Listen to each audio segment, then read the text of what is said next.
అనూహ్య రీతిలో తాను తలుచుకున్న అమ్మవారి దయతో శ్రీ అష్టకాల నరసింహరామ శర్మ గారు సరస్వతి క్షేత్రాన్ని నిర్మింపజేశారు.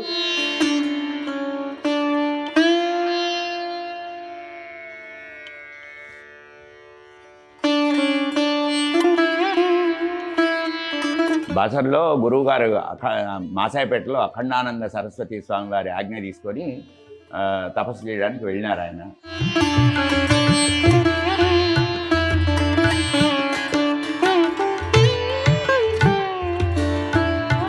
అక్కడ ఉన్న ఇంకొక యోగి కూడా ఆయనకి ఏం చెప్పినారంటే, అట్లా కాదురా, నీకు అమ్మవారు వెళ్ళిపోమన్నది, అట్లా కాదు, నువ్వు ఉండకి ఇంకా ఇక్కడ, నీకు మంచిది కాదు అని అంటే, లేదు మా గురువు గారు నన్ను ఉండమన్నాడు, ఇక్కడ ముందే వెళ్ళిపోమన్నట్టుంటే నేను చేసిన జపమంతా ఎట్లా, అట్లా కాదు అని చెప్పి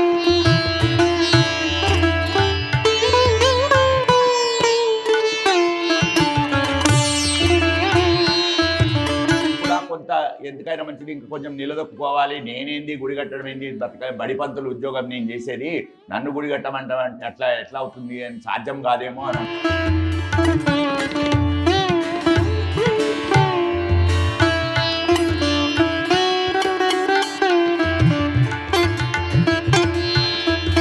అమ్మవారు తనను వేటాడుతున్నట్టుగా ఆయన ఫీల్ అయినాడు. అబ్బా ఈ రకంగా అయింది అని చెప్పేసి ఆయన మొక్కుకున్నాడు.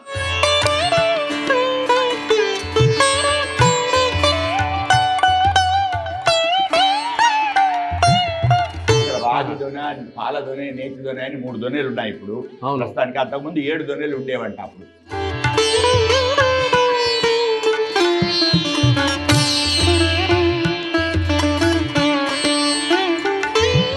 ద్వారా చెప్పి సరస్వతి తత్వాన్ని చెప్పి తనకు ఈ అమ్మవారు ఇచ్చినటువంటి లక్ష్యాన్ని చెప్పి అవధానాల ద్వారా వచ్చే డబ్బుతో గుడి కట్టడం మొదలుపెట్టినారు. 1980లో ముహూర్తం చేసినారు. 1980లో ముహూర్తం చేసి శంకుస్థాపన చేసిన తర్వాత 1990లో ప్రతిష్ఠ జరిగింది. 10 సంవత్సరాలు ప్రాంతి కట్టడము, ఎవ్వరిని ఒక పైసా అడిగేది లేదు.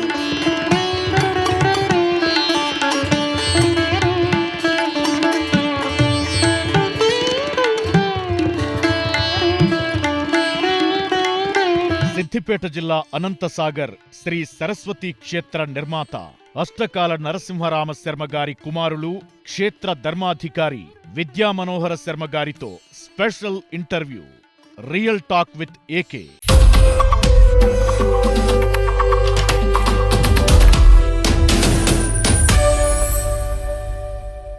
Welcome real talk with AK. మనం ప్రస్తుతం సిద్దిపేట జిల్లా అనంతసాగర్కు సంబంధించిన కొండలు, గుట్టలు ఆ ప్రాంతంలో ఉన్నాం.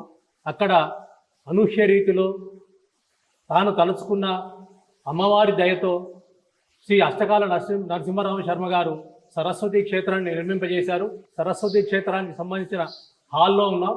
ఆ హాల్లో ఇప్పటి వరకు గురు పూజోత్సవం జరిగింది ఇంతవరకు. ఇప్పుడు మనకు ఈ సరస్వతి క్షేత్రము, సరస్వతి యజ్ఞాల ప్రాశస్త్యత గురించి వివరించడానికి మన ముందు విద్యా మనోహర శర్మ గారు, అష్టకాల నరసింహ శర్మ గారి పుత్రుడు ఉన్నారు. వారికి 4 పుత్రులు.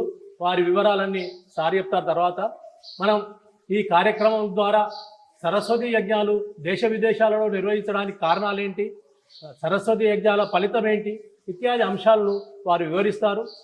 నమస్కారం విద్యా మనోహర శర్మ గారు. నమస్కారం. మొట్టమొదట నాన్నగారు అష్టకాల నరసింహరామ శర్మ గారు 2000 అంటే తన 14వ ఏట బాసర సరస్వతి క్షేత్రానికి వెళ్ళి దీక్ష చేశారు. ఆ దీక్షలో అమ్మవారు తనకు కరుణించి తన స్వప్నంలో తన సరస్వతి దేవాలయం నిర్మించమని చెప్పింది అని అన్నారు. తర్వాత 14వ ఏట నుంచి 28వ ఏట తర్వాత అప్పటికీ పూర్తి కాలేదు. అప్పటికీ అమ్మవారు అనుగ్రహించలేదని వారు అనుకున్నారు. ఆ తర్వాత కొన్నేళ్లకు అమ్మవారు తన కలలో దర్శనమిచ్చి తాను ఎలా నిర్మించదలుచుకున్నాను, ఎక్కడ నిర్మించదలుచుకున్నాను, స్థలము, ప్రాంతము అన్ని కింద అనుకుంటే కింది ప్రాంతంలో, అనుకుంటే గుట్ట మీద నిర్మించమని చెప్పింది. ఇలా రకరకాల వైవిధ్యాల నిలయంగా ఈ ప్రాంతం ఉన్నది. ఇక్కడే రాగి దోణెలని 3 దోణెలు ఉంటాయి. ఈ 3 దోణెల్లో నీటిని పంటలకు పిచికారీ చేస్తారు. స్వయంగా రోగగ్రస్తులు కొందరు స్వీకరిస్తారు. అట్లాంటి మహిమాన్విత ప్రాంతంలో మనం ఉన్నాం. వారి గురించి మనం తెలుసుకుందాం. సరస్వతి క్షేత్రం గురించి, ప్రధానంగా సరస్వతి యజ్ఞాలు దేశ విదేశాలను నిర్వహించడానికి గల కారణాలు ఇత్యాది అంశాలు తెలుసుకుందాం.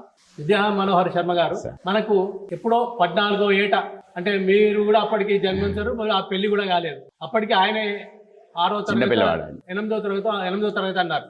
8వ తరగతిలో ఉన్నప్పుడు వెళ్ళారు. అప్పటికే 40 రోజుల దీక్ష చేశారు.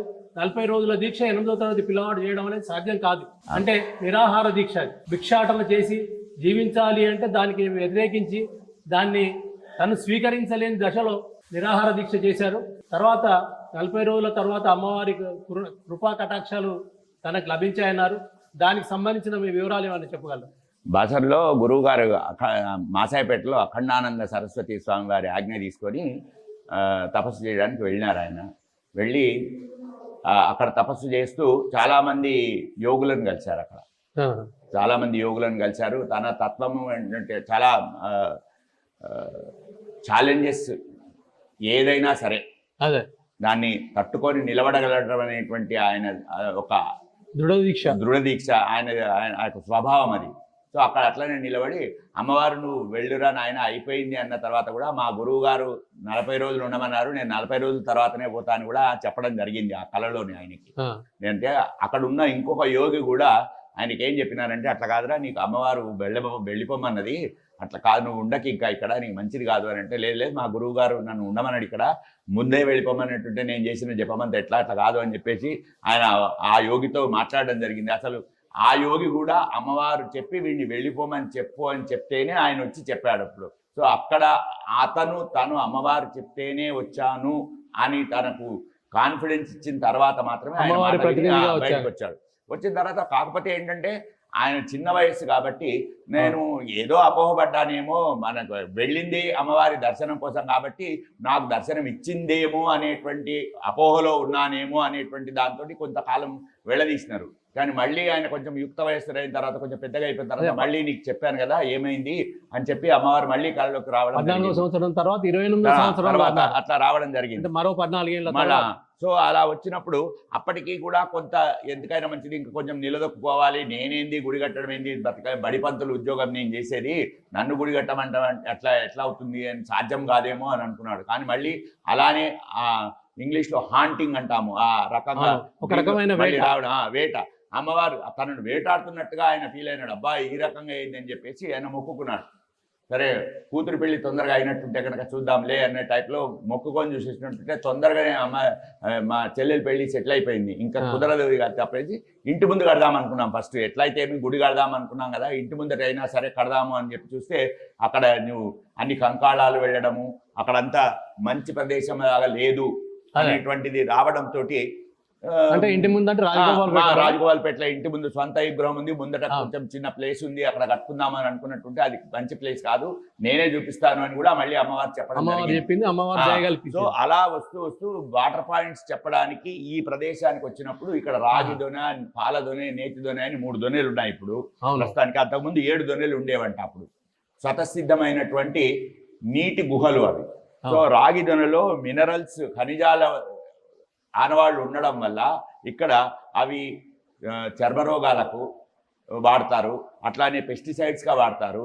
ఇప్పటికీ కూడా స్నానం చేసి వెళ్ళి చర్మరోగాలు తగ్గించుకున్న వాళ్ళు ఉన్నారు. అందులో 5 వారాలు స్నానం చేసిన తర్వాత, అందులో నీళ్లు ముంచుకొని స్నానం చేసిన తర్వాత ఇక్కడ మేము ఇచ్చే మందుతో, నాన్నగారు తయారు చేయించి ఇచ్చే మందుతోటి మాటలు రావడం జరిగింది. చాలా మందికి మాటలు రావడం జరిగింది. పిల్లలకి, మాటలు రాని పిల్లలకు కూడా మాటలు రావడం జరిగింది. ఇప్పుడు హృషిత అనే అమ్మాయి ఉంది. అమ్మాయి 10వ తరగతి కూడా పాస్ అయింది. మాటలు రాని కాలం దగ్గర నుంచి అమ్మాయికి ఇక్కడికి వచ్చి మా మందు తీసుకొని, అట్లానే మా నాన్న రాసిన చతుష్టచి పూజలోంచి శ్లోకాలు చదువుతుంది అమ్మాయి, మంగళహారతులు చదువుతుంది, పాటల పోటీలో పాల్గొంటుంది. ఇలా మాటలు రాని కాలం నుంచి వచ్చి ఇప్పుడు అమ్మాయి 10వ తరగతి కూడా పాస్ అయింది. అలాగా. నా పేరు అందరికీ నమస్కారం. నా పేరు రిహిత. మా నాన్నగారి పేరు కిరణ్ కుమార్ గారు, మా అమ్మగారి పేరు శ్రీమతి సంధ్య గారు. మా నాన్నగారు గవర్నమెంట్ టీచర్. మా అమ్మగారు ఆకుపంచర్ ట్రీట్మెంట్ చేస్తారు. నాకు ఒక అన్నయ్య ఉన్నాడు. మా అన్నయ్య పేరు Sai Rushith, BTech 4th year చదువుతున్నాడు. నేను అష్టకాల నేను అష్టకాల గురుగారి శిష్యురాల్ని. నాకు గురుగారు అంటే చాలా ఇష్టం. నాకు మాటలు నేర్పించింది గురుగారే. నాకు మాటలు రావాల్సిన కారణం గురువుగారే. నేను ఇప్పుడు సంగీతం నేర్చుకుంటున్నాను. రాచర్ల అనిల్ కుమార్ గురువు గారి వద్ద శాస్త్రీయ సంగీతం నేర్చుకుంటున్నాను. ప్రారంభంలో ఈ గుట్ట ప్రాంతంలో ప్రాంతమే. కట్టలేనని కూడా అనుకున్నారు. ఆ దశలో ఏ సంవత్సరం ఇది ఇంకా పూర్తయింది? మొండిగా ఏంటంటే ఎవ్వరిని చందా అడగను. ఆయన ఉద్దేశం ఏంటి అంటే కనుక నువ్వు కట్టమని నాకు చెప్పినావు కాబట్టి, అమ్మవారితో ఆయన ఛాలెంజ్ అదనమాట. కట్టమని నాకు చెప్పినావు కాబట్టి కట్టించుకునే బాధ్యత నీది. నాకు ఏం చేతనవుతుంది అనుకొని నన్ను కట్టమన్నావు. ఇది ఆయన ప్రశ్న అమ్మవారితో. అష్టావధానం కూడా మొట్టమొదట మెదక్ మండల సాహిత్య పరిషత్ నారాయణఖేడ్లో జరిగింది. నారాయణఖేడ్లో జరిగింది. అప్పుడు నేను కూడా మెదక్ మండల సాహిత్య పరిషత్ కార్యక్రమానికి సాహితీ వికాస మండలి కార్యదర్శిగా అది కూడా అలా మొదలైన అవధాన పరంపరలో అవధానాల ద్వారా వచ్చిన డబ్బుని అవధానాల ద్వారా చెప్పి సరస్వతి తత్వాన్ని చెప్పి తనకు ఈ అమ్మవారు ఇచ్చినటువంటి లక్ష్యాన్ని చెప్పి అవధానాల ద్వారా వచ్చే డబ్బుతో గుడి కట్టడం మొదలుపెట్టినారు. 1980లో ముహూర్తం చేసినారు. 1980లో ముహూర్తం చేసి శంకుస్థాపన చేసిన తర్వాత 1990లో ప్రతిష్ట జరిగింది. 10 సంవత్సరాలు రాతి కట్టడము, ఎవ్వరిని ఒక పైసా అడిగేది లేదు. మళ్ళా స్కూల్కి వెళ్లకుండా లీవులు పెట్టేది లేదు. అవధానాలు చేయాల్సి వచ్చేస్తే కనుక పోవడము, రాత్రి చేయటము, అర్ధరాత్రి ప్రయాణం చేయడము, మళ్ళీ స్కూల్ ఎక్కడుంటే అక్కడికి వెళ్ళిపోవటము, మహాముండిగా. అందువల్ల అన్నం తినడం కూడా కొంచెం అడ్డం వస్తుంది అనే ఉద్దేశంతో ఆయన 30 సంవత్సరాలు అన్నం లేకుండానే బతికినాడు. దానికి కూడా ఒక కారణం చెప్పారు. ఇక్కడికి వచ్చిన వాళ్ళకు అన్నం పెట్టలేని పరిస్థితి ఏర్పడితే ఏంటి నేనెందుకు తినాలి అనుకోని అందుకోసం అని చెప్పేసి అట్లా అంటే ఎంతటి కఠోరమైనటువంటి పాలు పొలాల మీద ఉండేవాడు. ఒక యాపిల్ తీసుకునేవాడు, 200 ml కాచని పచ్చిపాలు తాగేవాడు ఆయన. అలాగా అంటే ఏ నియమాలు ఏవైనా సరే కఠోరమైన నియమాలనే పెట్టుకొని ఆయన చాలా ఆదర్శవంతంగా అంటే నియమాలు తాను పాటించి ఇతరులకు చెప్పడం అన్నమాట. అంటే మామూలుగా మనకు చూసేది ఏంటంటే కనుక ఎవరైనా ఒక నియమం పెట్టుకున్నప్పుడు ఉపవాస నియమం అయినా సరే ఇందువల్ల నేను దీన్ని పడగొట్టుకోవాల్సి వస్తుంది, ఇందువల్ల నేను అని చెప్పేసి ఏదో కారణాలు చెప్పే ప్రయత్నం చేస్తారు. ఆయన అట్లా కాదు. నియమం పెట్టుకోవడమే కఠోరమైన నియమం పెట్టుకొని దాన్ని పాటించి చూపించిన వాడు తన శిష్యులకు కూడా. అంటే సరస్వతి యజ్ఞాలు చేయాలనే ఆలోచన ఎప్పుడు వచ్చింది, ఎందుకు వచ్చింది? తత్వ ప్రచారము, సరస్వతి తత్వము. ఆయన ఎవరైనా సరే ఏదైనా సరే అమ్మవారు సరస్వతినే ముఖ్యము. ఏ దేవత అయినా సరే, అమ్మవారి దేవతా రూపమైనా సరే, ఏ శక్తి రూపమైనా సరే సరస్వతిగానే ఉంది. ఎందుకంటే మనకు మాట అంటూ నువ్వు ఇంకోడికి నువ్వేంటి అని తెలుపుకోవడానికి అవసరమైనది మాటనే. ఆ మాటకు అధిదేవత అమ్మవారు కాబట్టి ఆ అమ్మవారి తత్వాన్ని ప్రచారం చేయాలనేటువంటి ఉద్దేశంతో సరస్వతి యజ్ఞాలు 1992లో మొదలుపెట్టారు. అలా చూద్దాం, కొన్ని చేద్దామని అనుకున్నారు, ఒక 100 చేద్దాంలే అని అనుకున్నటువంటిది అలా అలా అలా అలా వెళ్ళిపోయి మొన్న 492వ యజ్ఞం మేము చేశాము. నాన్నగారు ఉన్నంత కాలంలోనే 427 యజ్ఞాలు 469 జరిగినాయండి ఆయన ఉన్నప్పుడు. ఆయన 469ది చేసిన తర్వాత ఆయన వెళ్ళిపోయినారు. అక్కడి నుంచి ఇంకా మేము కుటుంబంగా తీసుకొని మేము దాన్ని సాధిస్తూ వస్తున్నాం. అంటే ఇప్పుడు చాలా సరస్వతి దేవాలయాలు ఉన్నాయి, ఎక్కడ యజ్ఞపు ఆలోచన లేదు. ఇంకొకటి దానికి కూడా కొంత లేదు. దానికి పూర్వం కొంచెం దీనికి పూర్వ చరిత్ర ఏంటంటే సరస్వతి మా దగ్గర ప్రత్యేకత ఏంటంటే నించున్న వీణాపాణి. అవును, అది ఆయనకు ఆగమశాస్త్రంలో ప్రావీణ్యత ఉంది కాబట్టి ఆయన నించున్న వీణాపాణిని అనేటువంటి ఒక ప్రత్యేకంగా ఉండాలి అనే దాంతో ఆయన పెట్టడం జరిగింది. మా దగ్గర ఉన్న శంకరుడు కూడా నించున్న శంకరుడే.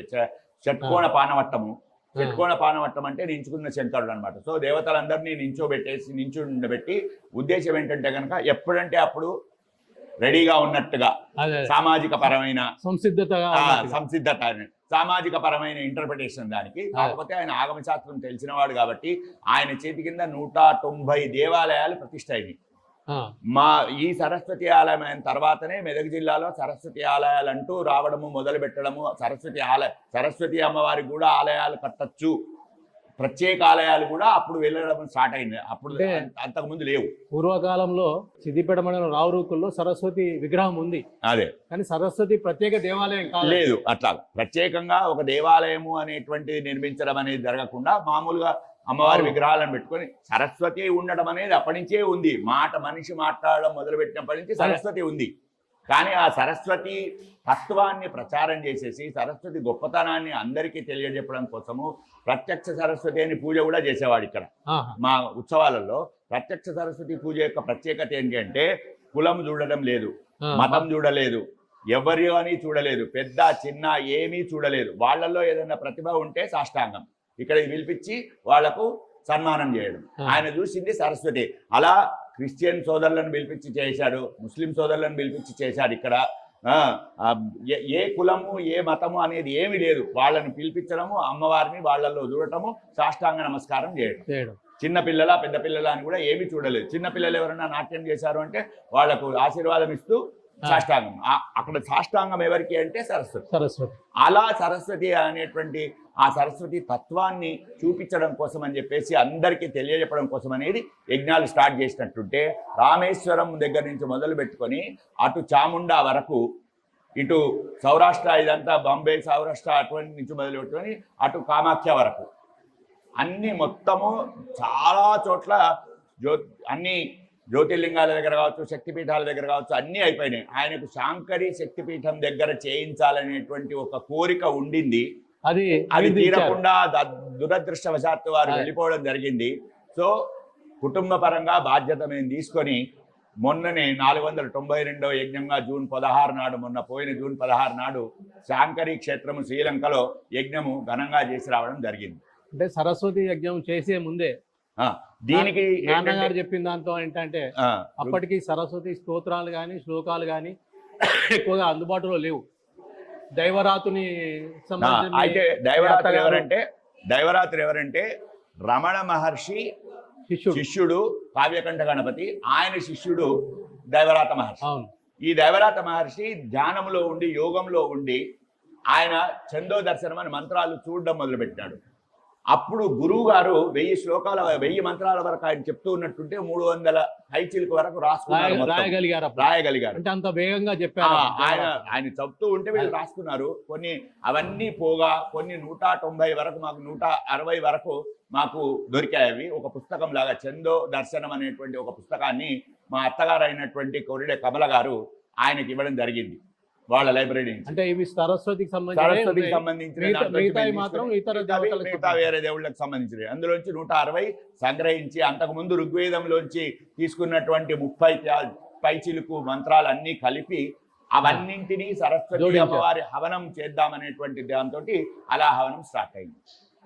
ఇప్పుడు ఆ దైవరాతుడు ఇచ్చినటువంటి మంత్రాలు, అలానే అంతకుముందు ఋగ్వేదంలో ఉన్నటువంటి మంత్రాలు అన్నీ కలిపి మేము హవనం చేస్తాం. 1000 నామాలు కూడా 1000 నామాలు నాన్నగారు ఏం రాశారంటే దేవీ తత్వం కోసం రాశారు. 1000 నామాలు అంటే సరస్వతికి 1000 నామాలు, లలిత 1000 నామాలు, అలానే కాకుండా నికారదేవి సహస్రనామావళి అంటే నికారం అంటే అమ్మవారికి ఈమె అని కాకుండా అమ్మవారి శక్తి, అమ్మవారు ఒక శక్తి, ఆ శక్తికి సంబంధించినట్టుగా ఉండేటట్టుగా నామాలు రాసినారు. ప్రతి నామము నీ అనే అక్షరంతో మొదలవుతుంది. అందుకే నికారదేవి అని. సో అందులో నికారదేవి అంటే ఆకారం లేని అమ్మవారు ఒక అర్థం వస్తుంది. నీ అనే అక్షరంతో ఉన్నాయి కాబట్టి 1000 నామాలు 1100 వరకు ఉన్నాయి నామాలు. అన్ని నామాలు కూడా నీ అనే అక్షరంతో మొదలవుతాయి. అన్ని మొదలవుతాయి, అట్లానే మొదలవుతాయి. అదే నామాలు చెప్పి నాకు ఇక్కడ ప్రతి శుక్రవారము పూజ జరుగుతుంది. మొట్టమొదటి సరస్వతి యజ్ఞం ఇక్కడే జరిగిందా ఇంకా వేరే ప్రాంతం? వారి గురు స్థానంలో జరిగింది మాసాయిపేటలో. వారి గురువు గారు అఖండానంద స్వామి మాసాయిపేటలో సీతారామాశ్రమంని, అంటే ఇంకొక పేరు ఐలావజ్జిల వెంకటరమణయ్య గారు. ఆయననేమో తంత్ర విద్య, ఈయనేమో ఆధ్యాత్మికము, ఈ సరస్వతి అమ్మవారు. ఆయననేమో అవధాన విద్యలో తర్వాత రేణుకాదేవి ఆలయం కట్టించినటువంటి ఆయన చాముండేశ్వరి. వారేమో అవధానాల విషయంలో ఈయనను ప్రోత్సహించడం జరిగింది. ఆ రకమైనటువంటి కృప ఆయనకి ఇచ్చినారు. అట్లానే శంకరాచార్యుల వారి ముందర కూడా, శృంగేరి శంకరాచార్య వారి ముందర కూడా జరిగింది. వారు చాలా మెచ్చుకున్నారు. ఇంతమైనటువంటి బ్రహ్మాండమైన అవధానాన్ని నేను చాలా మట్టుకు చూడలేదు అని చెప్పేసి నాచారంలో జరిగినప్పుడు వారు మెచ్చుకోవడం జరిగింది. నాన్నగారు మెచ్చుకున్నారు. అంటే ఇంకొక చిన్నది ఏంటంటే అప్పుడు శంకరాచార్య పీఠానికి తీసుకోవడానికి నిరాకరించారు అనేది ఒకటి ఉంది. నిరాకరించడం అనేది దాని మీద కామెంట్ చేయగలిగే పెద్ద విజ్ఞత నాకు లేదు. నాన్నగారు చెప్పిన మాట మాత్రమే నేను చెప్పగలుగుతాను. అంతే వారేంటంటే దైవరాత మహర్షికి సంబంధించినంత వరకు ఈ యజ్ఞాలు మీరు చేస్తున్నారు కాబట్టి మేము తీసుకోవడం కుదరకపోవచ్చు, కొంచెం విభిన్న వర్టికల్స్ అవుతాయి అనే ఉద్దేశంతో చెప్పినప్పుడు వారు నమస్కారం చేసి వచ్చేసినారు. ఎందుకంటే తను నమ్మిన దాన్ని పట్టుకొని. కాకపోతే ఇప్పటి వరకు కూడా సిద్దిపేట నుంచి ఎవరు వెళ్ళినా సరే అష్టకాల వారు ఎలా ఉన్నారు అని అడిగేటువంటి ఒక సామీప్యతని ఆయనకు అంత సౌకర్యాన్ని అందుకోగలిగినారు. కాబట్టి ఇది వేరు. కానీ ఆయన ముద్ర అక్కడ ఎంతవరకు అంటే అక్కడ కూర్చున్నారు అని అంటే కనుక పిలుపు, అక్కడ బయట ఒక దంపతులు కూర్చున్నారు, వాళ్ళని రమ్మనండి అని చెప్పి పిలిపించుకున్నంత సౌహార్దత వారు చూపించినారు వారి మీద. కాబట్టి అది ఇది వేరు. తర్వాత కుంతాళం పీఠంకి ఇచ్చారు. కుర్తాళం పీఠానికి ఇప్పుడు మా ఆలయాన్ని అనుబంధం చేసినాము కుర్తాళం పీఠానికి. అంటే ఈ సరస్వతి యజ్ఞాల నిర్వహణకు అయ్యే వ్యయం అంతా భక్తులే ఒక్కడే, ఎవరో ఒకరే మొట్టమొదటి నుంచి నియమం పెట్టుకున్నారు నాన్నగారు. ఆ నియమం అలాగే కొనసాగుతుందా లేక కూటమిగా లేదా ఏర్పడిన సంఘం ఉంది కాబట్టి ఆ సంఘంగా నిర్వహిస్తున్నారు? లేదు, ఇప్పటి వరకు అయితే అన్ని ఒక్కరే. ఎవరైతే యజ్ఞకర్త ముందుకు వస్తారో ఆ యజ్ఞకర్తనే పూర్తి స్థాయిలో నిర్వహించడం జరుగుతుంది. అంటే మీరు దేశ విదేశాల్లో వివిధ రాష్ట్రాల్లో నిర్వహిస్తారు, అప్పుడు ఆర్థిక భారం అది నాన్నగారి కోరిక మేరకు శ్రీలంకలో చేయడం జరిగింది. శ్రీలంకలో కూడా గట్టు ప్రవీణ్ ఒక్కరే చేశారు. గట్టు ప్రవీణ్ ఒక్కడే చేశారు. గట్టు ప్రవీణ్ వాళ్ళ నాన్నగారు గట్టు కృష్ణమూర్తి గారు, గట్టు కృష్ణమూర్తి గారు ఇద్దరు కలిసి ముందు అనుకున్నారు వాళ్ళు. కానీ దురదృష్టవశాత్తు గట్టు కృష్ణమూర్తి గారు పరమపదించిన తర్వాత నాన్న అయ్యో మరి యజ్ఞం ఎట్లా అనుకున్నారు. గట్టు ప్రవీణ్ ముందుకు వచ్చాడు, మా నాన్న చేస్తా అన్నాడు కాబట్టి నేను చేస్తానయ్యా అని చెప్పేసి ఆయన ముందుకు వచ్చాడు. అప్పుడు కరోనా వచ్చింది. కరోనా రావడంతో అది వెనకబడిపోయింది. దురదృష్టవశాత్తు నాన్నగారు కూడా వెళ్ళిపోవడం జరగడంతో అదే నేను మళ్ళీ ఇనిషియేటివ్ తీసుకొని గట్టు ప్రవీణ్ని అడగడం జరిగింది. అయ్యా ఇప్పుడు మీ నాన్న మా నాన్న కాబట్టి మనం ముందైతే అక్కడ చేద్దాము అని అనుకున్నప్పుడు చాలా గొప్పగా బ్రహ్మాండంగా జరిగింది. 450 మంది వచ్చారు, మీరు దానికి ప్రత్యక్ష సాక్షి. చాలా బాగా జరిగింది అక్కడ.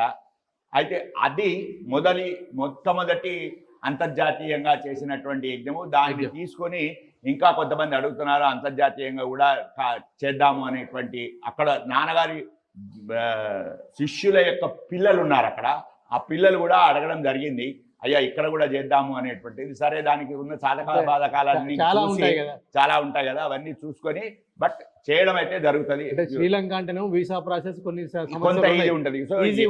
ఏ దేశానికి వేరే దేశానికి వెళ్ళాలంటే వీసా, ఇంతమందికి వీసా ఇవ్వడం అంటే అది ఇప్పుడు ఉన్న పరిస్థితి ప్రకారం ఏంటంటే కనుక ఒకవేళ మనం ఒక యుఎస్ఏ కనుక ఎగ్జాంపుల్ లాగా తీసుకున్నట్టుంటే యుఎస్ఏలో చాలా మంది పిల్లలు అక్కడ ఉన్నారు, వాళ్ళ తల్లిదండ్రులు ఇక్కడ ఉన్నారు. కాబట్టి తల్లిదండ్రులకు పిల్లల దగ్గరికి పోవడానికి వీసాలు దొరకడం పెద్ద కష్టం కాదు.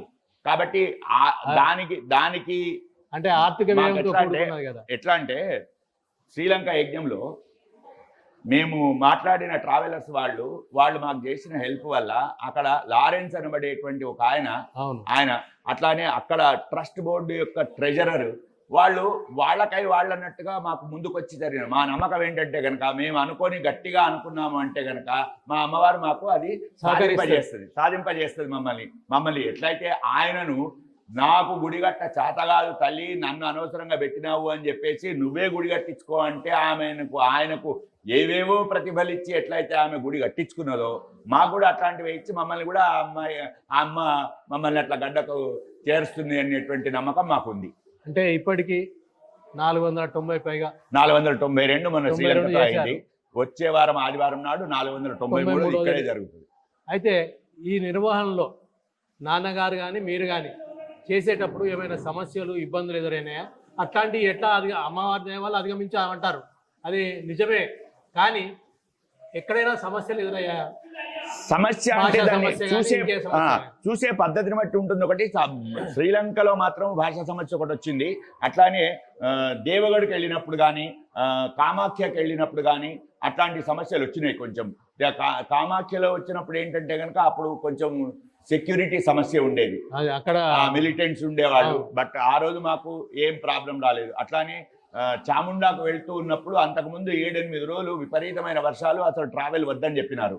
కానీ మేము ఢిల్లీలో దిగినప్పటి నుంచి మొత్తం అసలు మాకు మళ్ళీ వాపసు స్టార్ట్ అయ్యేంత వరకు వర్షమే లేదు మాకు. కాబట్టి అది ఏదో రకంగా మాకు ఏ రకమైనటువంటి ఇబ్బంది అయినా మాకు మామూలుగా ఎట్లుంటుందంటే ఇక్కడ మా భక్తుల మనోభావం ఎట్లుంటుంది అని అంటే కనుక యజ్ఞం అంటూ చేయడం అనుకున్న తర్వాత ఎవరు ఆపే పరిస్థితి ఉండదు, అది జరుగుతూ ఉంటుంది. మధ్యలో వచ్చేటివన్నీ కూడా మనకు పరీక్షల్లాగా తీసుకుంటాం తప్పితే వాటి సమస్యలాగా తీసుకోం. పరీక్షలాగా తీసుకోవాలా, అది పాస్ అయ్యే ప్రయత్నం మనం చేస్తూ ఉండాలి. లేకపోయినట్టుంటే కనుక కళ్ళు నెత్తికెక్కుతాయి మనకు. అట కాదు, ఆ పరీక్ష అంటూ అమ్మవారు చూపించకపోయినట్టుంటే అక్కడ మేము నిరూపించుకోకపోయినట్టుంటే ఆ అమ్మవారు ఎప్పుడు అట్లాంటి పరీక్షలు పెడుతూ ఉంటది. మళ్ళీ తనే ఇప్పుడు శ్రీలంక యజ్ఞంలో కూడా ఈ రూమ్ ఇయ్యము అన్నారు మొదలు. అయ్యా అన్నట్టుగా వాళ్లే రూమ్ ఇచ్చారు. అట్లాగా ఎన్ని అట్లాంటి మాకు సౌకర్యాలు కల్పించినటువంటి ఏ ఒక్కటి కుదరదని చెప్పి అన్ని సౌకర్యాలు వాళ్లే చేయగలిగే పరిస్థితికి వచ్చింది మాకు అక్కడ. కాబట్టి పూర్తి ఇంకా శ్రీలంక యజ్ఞం తర్వాతనైతే మాకు విపరీతమైన నమ్మకం కలుగుతున్నది. అంటే ఏ రాష్ట్రాల్లో? దాదాపు అన్ని రాష్ట్రాల్లో ప్రధానంగా సరస్వతి ఆలయాలైనా శివాలయాల ఇంకా అన్ని. అక్కడ మాకు కావలసింది ఒక ఆలయం ఉంటే చాలు. ఆ ఆలయంలో వాళ్ళు పర్మిషన్ ఇస్తే చాలు. ఆలయానికి సంబంధించిన ఇట్లాంటి హాల్ ఏదైనా ఉంటే చాలు. పెళ్లి హాల్స్ ఏవైతే ఫంక్షన్ హాల్స్ ఉంటాయి కదా, మ్యారేజ్ హాల్స్, అలాంటి వాటిల్లో చెయ్యము. ఒకవేళ అది అట్లా ఇప్పుడు శంకర మఠానికి సంబంధించిన మ్యారేజ్ హాల్ ఉంటుంది. అందులో ముఖ్యంగా ఏంటంటే కనుక వెజిటేరియన్ సంస్కృతి అనేది ఉండాలి దాంట్లో, అంతే. కాబట్టి ఆ రకంగా తీసుకుంటాము. సొంత ఇంట్లో అయినా సరే చేస్తాము. రాబోయే జనవరి 5 సొంత ఇంట్లో జరుగుతున్నది. వాళ్ళ ఇల్లు అంత అవకాశం ఉండి ఒక 400 మందికి ఇక్కడ సిద్దిపేటలో గంధే ఈశ్వరాచార్యం చేస్తాడు. వాళ్ళ ఇల్లు కొత్తగా అవుతున్నది అక్కడ. అది దానికి సరిపోయే అక్కడ ఉంది, ముందు జాగా ఉంది. అట్లా ఉండడము ఎవరి ఇంట్లో అయినా చేసుకోగలిగితే. గట్టు ప్రవీణ్ కూడా కరోనా టైంలో ఇంట్లోనే చేశాడు అట్లా. సో ఇంట్లో అవకాశం ఉంటే ఇంట్లో చేయటం కూడా చేస్తాము. లేదు వాళ్ళకి సంబంధించిన మిల్లు కానీ ఫ్యాక్టరీ కానీ అట్లాంటి ఉంటే అక్కడ చేస్తారు. లేదంటే కనుక ఒక పవిత్ర క్షేత్రం తీసుకొని ఆ క్షేత్రంలో చేస్తాం. అంటే సరస్వతి యజ్ఞాల నిర్వహణకు కానీ ఆ దేవాలయ నిర్వహణకు కానీ ఒక కమిటీ ఉంది. ఆ కమిటీలో ఎంతమంది సభ్యులు ఉన్నారు? వారు ప్రత్యేకించి ఇప్పుడైతే అది మొదట్లో ఒక కమిటీ లాగా పెట్టారు. ఎందుకంటే గవర్నమెంట్ ఎంటిటీ ఒకటి ఉండాలి కాబట్టి అని. తర్వాత దాన్ని తీసేయడం జరిగింది. ఇప్పుడంతా నాన్న మాట మీదనే అందరూ రావడము జరిగింది. ఇంతమంది సభ్యులు సంఘము అనేది ఏం లేదు. అది ఇప్పుడు ఏం లేదు, ఇప్పుడు ప్రస్తుతం ఏం లేదు. అప్పటికి 25వ సంవత్సరం అది అయిపోగానే తీసేశారు దాన్ని. కానీ ఇప్పుడు ప్రస్తుతానికైతే అలాంటిది ఏమి లేదు. అంటే గురువు గారి మాట అనే టైప్. సరస్వతి యజ్ఞాల నిర్వహణకు ముందుకొస్తున్న వారు, సహకరించిన వారు అందరు కలిసి సుమారు ఎంతమంది ఉండొచ్చు? మొత్తం అంతకుముందు 200 పైచీలకు వరకు ఉండేవాళ్ళు. ఇప్పుడు 450-500 మంది వస్తున్నారు. వాళ్ళు కొత్త వాళ్ళు కూడా కొంతమంది యజ్ఞం చేయడానికి ఉత్సాహం చూపిస్తున్నారు. కానీ మాకు నియమాలు మాత్రం కొంచెం కఠినతరంగా ఉంటాయి. అవన్నీ ఏంటంటే కనుక వాళ్ళు ఉత్సాహం అనేది ఒక క్షణభంగురం కారాదు. పూర్తి స్థాయి వాళ్ళు నిర్వహించుకొని దాని నమ్మకం కలగాలి వాళ్ళకి. ఇప్పుడు చెప్పగానే పోయి స్నానం చేయమంటే కూడా నేను వద్దని చెప్తాము. ఇంటికి వెళ్ళి ఊహించుకో, దాన్ని నమ్మి నిర్ణయం తీసుకున్న తర్వాత అప్పుడు మనం సబ్మిట్ చేసుకున్న తర్వాత అక్కడి నుంచి స్టార్ట్ అవుతుంది. ఇక్కడ చెప్పింది కదా ధర్మం చేసేద్దామనేటువంటి ఆ గురు పరంపర కాదు మాది. అంటే కఠిన నియమాలు అష్టకాల నరసింహరామ శర్మ గారి నాన్నగారే ఏర్పాటు చేశారు. అవును. అందులో ఏమైనా సడలింపులు జరిగాయా? లేక పరిస్థితులకు అనుగుణంగా కొన్ని సడలింపులు అవసరమైతుంటాయి. సమితిని తీసేయడం జరిగింది. ఆ రోజు నుంచే నియమాలు అనేటువంటి అవసరం లేదన్నారు. కానీ ఆయన వంటి నిజ భక్తులు ఎవరైతే ఉన్నారో ఎవరు చెప్పకుండానే వాటిని ఫాలో అవుతున్నారు. ఈ సమయానికి రావాలి, ఈ సమయానికి వెళ్ళాలి అనేటువంటి ఆయనకు కొంతమంది నిజ భక్తులు ఉంటారు కదా, వాళ్ళు మాత్రం తప్పకుండా ఫాలో అవుతున్నారు. మిగతా వాళ్ళను ఆయన ఎప్పుడైతే ఆ సమితి తీసేసిన జరిగినదో అందరినీ రమ్మని అడగడం జరుగుతుంది. అందరూ రెగ్యులర్గా ఉండేటట్టుగా జరుగుతాయి. అవే నియమాలు నడుస్తున్నాయి. ఏవైతే నియమాలు ఆయన పెట్టినాడో అవే నియమాలు నడుస్తున్నాయి. అంటే ప్రధానంగా ఏ దేవాలయాలలో మీరు? అన్ని దేవాలయాలు అంటే కనీసం రాష్ట్రాలైనా అంటే పరిచయం అన్ని. ఇప్పుడు గుజరాత్లో జరిగినాయి, రాజస్థాన్లో జరిగినాయి, హిమాచల్ ప్రదేశ్లో జరిగినాయి, అస్సాంలో జరిగినాయి, ముంబైలో జరిగినాయి, మన సౌత్లో అన్ని రాష్ట్రాల్లో జరిగినాయి, గోవాలో జరిగినాయి. గోవాలో కూడా యజ్ఞం జరిగింది. గోవా అనుకుంటారు కానీ గోవాలో చాలా దేవాలయాలు, ఒక బ్రహ్మాండమైన దేవాలయంలో యజ్ఞం చేసి వచ్చాం మేము. అటు అస్సాంలో కామాఖ్య దేవాలయం దగ్గర చేశాము.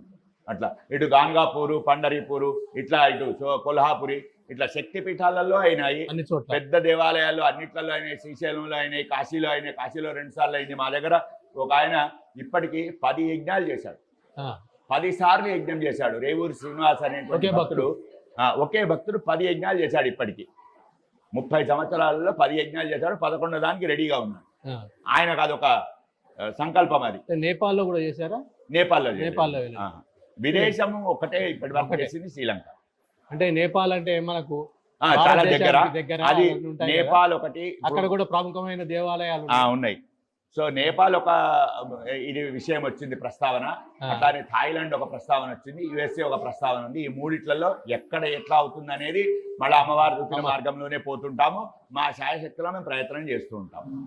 అంటే మీరు ఇప్పటి వరకు నిర్వహించిన యజ్ఞాలలో ప్రముఖంగా భావించేది ఏమైనా ఉంటుంది? ఏది ప్రముఖం ఏం లేదండి, అలా ప్రముఖం అనేది ఏం లేదు. అదొక మార్పు అనేది. అంటే ఒకటి ఏంటంటే తృప్తి ఏంటంటే శ్రీలంకలో ఎందుకు అని అంటే కనుక నా తండ్రి గారికి చాలా చాలా ఉండింది ఆయనకు అక్కడ యజ్ఞం చేయాలనేటువంటిది. దాన్ని ఒక పట్టుదలతోటి ఒక 7-8 నెలల ముందు నుంచే అందరి సంకల్పము ఉండేటట్టుగా, అందరూ అలాగే కోరుకునేటట్టుగా భక్తుల సమూహాన్ని అందరినీ ఒక మోటివేట్ చేసేసి అందరం వస్తున్నామా రావటమా అనేది లేదు, కానీ జరగాలి. ఎందుకంటే గురువు గారికి అక్కడ యజ్ఞం చేయాలని ఉండింది, మీరు అందరూ జరుగుతుందని కోరుకోండి అని అనుకున్నందుకు అది జరిగింది. అది కొంతవరకు నేను చిన్నపాటి ప్రాధాన్యత ఇవ్వడం జరిగింది. ఎందుకంటే తండ్రిగా ఆయన తండ్రి కోరికను తీర్చినందుకు ఆ రోజు ఫాదర్స్ డే అంటే కూడా చెప్పారు తర్వాత. అవును, అంటే అంతమంది భక్తులు వస్తారని మీరు కూడా ఊహించలేదు. మేము 250 మంది నుంచి 300 మంది వస్తారనుకున్నాము, కానీ 450 పైన వచ్చారు అని చెప్పేసి తర్వాత తెలిసింది. అక్కడ వాళ్ళు కూడా కొంతమంది వచ్చి భోజనం చేసి వెళ్ళారు, తర్వాత భోజనం పెట్టడం జరిగింది. సరస్వతి యజ్ఞాల నిర్వహణ గురించి, వాటి ప్రాధాన్యత గురించి వివరించారు విద్యా మనోహర్ శర్మ గారు. వారి 4 సోదరులు, ఇప్పుడు 2 సోదరులే ఇక్కడ ఉన్నారు, మరో 2 సోదరులే అందుబాటులో ఉన్నారు. వారు తమ అభిప్రాయాలు కూడా తర్వాత వెల్లడిస్తారు. ఈ యజ్ఞాల నిర్వహణ అనేది అసాధ్యం అనుకునేది సుసాధ్యంగా మారుతున్న దశ. అంటే సిద్దిపేట ప్రాంతం నుంచి ఏది నిర్వహించినా, ఏది చేయాలనుకున్నా అది ఆధ్యాత్మికమైన, ఇంకా మరే కళారంగమైన ప్రముఖంగా దేశమంతటా చాటి చెప్తున్న పరిస్థితి ప్రస్తుతం నెలకొన్నది. సిద్దిపేట ప్రాధాన్యత అంటే సిద్ధించిన ప్రాధాన్యత అనేది నిర్వహిస్తున్నారు. అనంతసాగర్ కూడా సిద్దిపేటకు 25 కిలోమీటర్ల లోపే ఉంటుంది. అష్టకాల నరసింహరాజు శర్మ గారు కూడా సిద్దిపేటలో నివసించేవారు. ఇవన్నీ మనకు వివరించినందుకు విద్యా మనోహర్ శర్మ గారికి ధన్యవాదాలు, నమస్కారం. మరో కార్యక్రమం ప్రముఖులతో లేదా ప్రముఖ సంస్థతో ఆధ్యాత్మిక ఇత్యాది కార్యక్రమాలు, ఒక ఆధ్యాత్మికనే కాదు సేవారంగం కానీ వివిధ రంగాలకు సంబంధించిన ప్రముఖులతో మీ ముందుకు పరిచయం చేస్తాం. Real talk with AK. ధన్యవాదాలు. నా పేరు అష్టకాల విద్యాచరణ్, ఒక 3వ అబ్బాయిని, అష్టకాల వారికి 3వ అబ్బాయిని. వారి కేవలం ఈ దేవాలయ నిర్మాణమే కాకుండా, నిర్వహణే కాకుండా వారు వాస్తు, జ్యోతిష్య, సాహిత్య రంగంలో వారు ఎనలేని కృషి చేసినారు. సాహిత్యంలో అష్టావధానాలు దాదాపు 180 పైగా అష్టావధానాలు నిర్వహించిన మా నాన్నగారు, నేను ఎప్పుడైతే ఆలస్యంగా పద్యం రాయడం మొదలెట్టినప్పుడు ఆయన ఆనందానికి కుదవలేదు. పద్యంతో పాటు అష్టావధానాన్ని కూడా చేయాలని వారి కోరిక ఉండింది. వారి చివరిలో వారు మరణించే దాదాపు ఒక 15 రోజుల ముందు జరిగిన వసంత పంచమి కార్యక్రమంలో కూడా నువ్వు అవధానం చేస్తా అంటే మన దగ్గర అవధానం పెట్టొచ్చు అని ఒక మాట అన్నారు. కానీ వారి మాట అది సంపూర్ణం కాకముందే వారు మమ్మల్ని వదిలేసి వెళ్ళిపోయినారు. వారు కేవలం మాకు తండ్రిగానే కాకుండా, మాకే కాదు, వారి భక్తులకి, ఆయన శిష్యకోటికి అందరికీ ఒక తండ్రిగా వ్యవహరించి వారికి మార్గనిర్దేశం చేయడమే కాకుండా వారు ఎంతో మంత్రశాస్త్ర నిధిగా ఈ యొక్క ప్రాంతంలోనే, సిద్దిపేట ప్రాంతంలోనే, తెలంగాణ ప్రాంతంలోనే అనేక విశేషమైన మంత్ర రహస్యాలని ఎవరు తెలుసుకోవాలనుకున్నా పండితులు వారిని సంప్రదించేవారు. అట్లానే వాస్తు, జల, భూగర్భ శాస్త్రాన్ని కూడా వారు అవపోషణ పెట్టినారు. పదవి విరమణ తర్వాత వారు ఆయుర్వేదంలో కూడా ఎంతో కృషి చేసినారు. వీటన్నిటినీ మేము ఎక్కడెక్కడ వీలవుతాయి అక్కడ మన వీణాపాణి అనే త్రైమాసిక పత్రికని వారు నన్ను సంపాదకుడిగా వారు నిలబెట్టినారు. 12 సంవత్సరాలుగా ఈ వీణాపాణి అనే పత్రికను మేము నడుపుతున్నాము. దాంట్లో కొన్ని వారి వివరాలు, వారి జ్ఞాపకాలని, వారితో పాటు వారి శిష్యుల యొక్క అనుభవాల్ని కూడా మేము క్రోడీకరించి అందరితో పంచుకునే ప్రయత్నం చేస్తున్నాం. ధన్యవాదాలు. శ్రీ గురుభ్యో నమః. అందరికీ నమస్కారం. నా పేరు కిరణ్ కుమార్ అండి.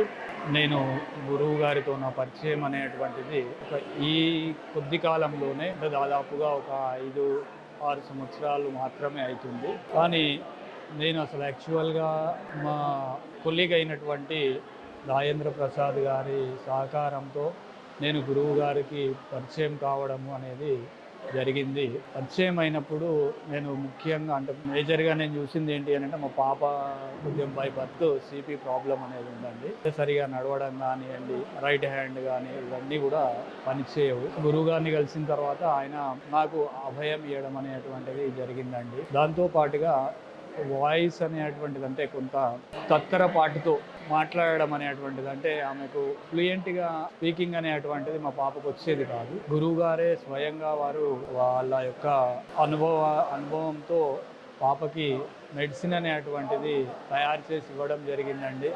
ఆ మెడిసిన్ అనేటువంటిది తీసుకున్న తర్వాత నుండి పాప చాలా ఫ్లూయెంట్గా ఈవెన్ మన అమ్మవారి స్తోత్రాలు ఏవైతే ఉన్నాయో సరస్వతి స్తోత్రం కానివ్వండి, దేవి అథర్వ శీర్షం కానివ్వండి, ఇవన్నీ కూడా యజ్ఞంలో మన బ్రాహ్మణులు చెప్పేటువంటి మంత్రాలని కూడా ఆమె చెప్పడం అనేటువంటిది ప్రారంభించిందంటే అంటే గురువు గారి యొక్క గొప్పతనాన్ని వాళ్ళ యొక్క శక్తిని చెప్పడానికి నేను ఇది ఒక చిన్న ఉదాహరణగా చెప్తున్నాను మీకు.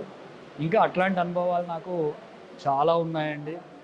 చెప్పాలనంటే నాది చాలా కొద్ది కాలం మాత్రమే గురువుగారితో పరిచయం, కానీ నాకు ఉపదేశం ఇవ్వడం అనేటువంటిది నేను పూర్వజన్మలో చేసుకున్న నా పుణ్యంగా నేను భావిస్తున్నాను. గురువుగారి ద్వారా ఉపదేశం పొందడం అనేది. అదేవిధంగా గురువుగారి ద్వారా నాకు ఉన్నటువంటి అనుభవాలు అనేటువంటివి చెప్పాలి అని అంటే చాలా ఉన్నాయి. కొద్ది కాలంలోనే చాలా అనుభవాలు వారు నాకు చెప్పినటువంటి విషయాలు కానివ్వండి, నేను స్వయంగా అనుభూతి చెందినటువంటివి చాలా ఉన్నాయండి. కాబట్టి గురువు గారు ఈ యజ్ఞాల ద్వారా అందరికీ మేలు జరగాలని, అందరూ కూడా సుఖ సంతోషాలతో ఉండాలి అని చెప్పేసి వారు కోరుకున్నారు. కాబట్టి అదేవిధంగా ఇప్పటికీ కూడా ఈ సరస్వతి క్షేత్రానికి సంబంధించినటువంటి భక్తులు ఎవరైనా కూడా ఆయనను మనసులో తలుచుకొని ఏదైనా పనిని చేసినట్టయితే 100కు 100% ఆ పని అనేటువంటిది సంపూర్ణంగా విజయవంతం కావడం అనేది మాత్రము జరుగుతుందండి. కాబట్టి అందరూ కూడా అదే నమ్మకంతో గురువు గారిని సేవించుకోవడం అనేటువంటిది జరుగుతుంది. మా కోరిక ఆ గురువు గారు ఎల్లప్పుడూ కూడా వారు ఫిజికల్గా భౌతికంగా ఇక్కడ లేకున్నా కూడా మా పైన అతను గురువు గారి యొక్క దయ అనేటువంటిది, కృప అనేటువంటిది ఉండాలని కోరుకుంటూ సెలవు తీసుకుంటాను. నమస్కారం. నా పేరు జిడిగం రాజేంద్ర ప్రసాద్. ప్రస్తుతం జనగామ జిల్లాలోని తరిగొప్పుల గ్రామం వాసిని. ప్రస్తుతం హన్మకొండలో నివాసం ఉంటున్నాను. నేను వృత్తిపరంగా ప్రభుత్వ ఉపాధ్యాయుడిని. పూజ్య గురుదేవులు, అష్టకాల గురుదేవుల గురించి ఎంత చెప్పినా ఆ మాటలు గురువును వర్ణించడం అసాధ్యము. నా జీవితంలో ఎంతో మలుపు తిప్పిన గురుదేవుడు ఇప్పుడు నిజంగా లేరు. లేకున్నా ప్రతి నిత్యం ప్రతి క్షణం మా కళ్ళ ముందు ఆడుతూనే ఉన్నారు వారి యొక్క లీలలతోటి. అర్ధరాత్రి ఆపద వస్తే, అర్ధరాత్రి ఆపద వస్తే పలకరించి పాపంబు బాపిన, పలకరించి పాపంబు బాపిన అష్టకాల నరసింహ స్వామి ఎందున్నావో మమ్మేలినవాడా, ఎవరు తెలిపే రయ్యాని జాడా, ఒక్కసారి మోమిటు చూపరావా ఓ మహాత్మా క్షణము సేపు. అటువంటి గురుదేవుడు క్షణక్షణం కళ్ళ ముందు ఆడుతూ ఉన్నాడు. ఎందుకంటే మనకు ఆపద వచ్చిన తక్షణం, అది అర్ధరాత్రి అయినా అక్కడి నుండి మనకు ఫోన్ వచ్చేది. నా బిడ్డకు విశేషంగా చెవిలో చీము గారేది. ఒక ఉదాహరణ చెప్తున్నాను. ఆ అమ్మాయికి డాక్టర్ దగ్గరికి ఎంత తిప్పినా కొన్ని లక్షల రూపాయలలో ఖర్చు పెట్టుకున్నాం, కానీ ఎంతకు తగ్గలేదు. చివరికి తప్పకుండా ఇంకొక వారం అయితే ఆ అమ్మాయికి ఆపరేషన్ కంపల్సరీ అని డాక్టర్ చెప్పారు. దానికి నిర్ణయం అయిపోయాం. ఆ సందర్భంలో మధ్యలో ఒకసారి గుడికి రావాల్సి వచ్చి గుడికి వచ్చాము. గుడికి వస్తూ అయ్యా రేపు వచ్చే ఆదివారం నా బిడ్డకి ఇట్లా ఆపరేషన్ ఉందంటే, ఆపరేషన్ అవసరం లేదు, నేను ఇచ్చే మందు తీసుకెళ్ళి ఆ చెవిలో వేయి, ఆ చెవిలో ఒక చిటికెడు మందు వేసి ఆ నిమ్మరసంలో గోరువెచ్చని నిమ్మరసం చెవిలో ఒక 2 చుక్కలు వేస్తే నీ బిడ్డకు తక్కువ అవుతుంది అన్నాడు. అంటే లక్షలు ఖర్చు పెట్టవలసిన ఒక విషయాన్ని కేవలం ఒకేసారి మందు వేస్తే తగ్గిపోయింది. అంటే ఇటువంటి లీలలు ఒక్క లీల కాదు, నాకు జరిగినాయి కొన్ని వందల లీలలు ఉన్నాయి. అవన్నీ ఇప్పుడు టైం లేదు కాబట్టి చెప్పలేమొచ్చు. కానీ నా భార్యకు మూత్రపిండంలో రాయి వచ్చి రాత్రి చాలా కష్టంలో, ఒక 10 గంటల 11 గంటల రాత్రి చాలా కష్టంలో ఏం చేయాలో, కరోనా టైంలో ఏం చేయాలో తోచని టైంలో గురుగారు అప్పుడు 10:10:30కు ఫోన్ చేశారు, చెప్పండి అంటారు. ఆ టైంలో చెప్పి నువ్వు ఆయుర్వేద మందు వాడు, నీకు తగ్గిపోతుందని చెప్పాడు. ఆయుర్వేద మందు తెల్లారగా తీసుకొని వచ్చిన తర్వాత తెల్లారి లేదు, వాడిన తెల్లారి ఆ యొక్క పెద్ద రాయి, ఒక చిన్న గోటి అంత గోళీ రూపంలో ఉన్న రాయి బయటపడిపోవడం జరిగింది. అంటే ఇటువంటి ఎన్నో లీలలు వారు చూపెట్టాడు. అటువంటి గురుదేవుడు మన ప్రాంతంలో మన కళ్ళ ముందట ఉండడం, వారితోటి జీవించి వారి పాదాల చెంతలో ఉండే భాగ్యం కలగడం మా పూర్వజన్మ సుకృతంగా భావిస్తూ వారికి శతకోటి ప్రణామాలు తెలియజేస్తూ, సాక్షాత్ కృష్ణ పరమధాముడే మన కళ్ళ ముందు ఆడిండనే భావనతోటి మేము అందరం ఉన్నాం. ఎంతో మందిని ఎన్నో విధాలుగా సంస్కరించిన ఆ గురుదేవుడు, ఎన్నో యజ్ఞాలు చేసి ఎంతో మందిని తరింపజేసిన గురుదేవునికి విశేష ప్రణామాలు చేస్తూ సెలవు.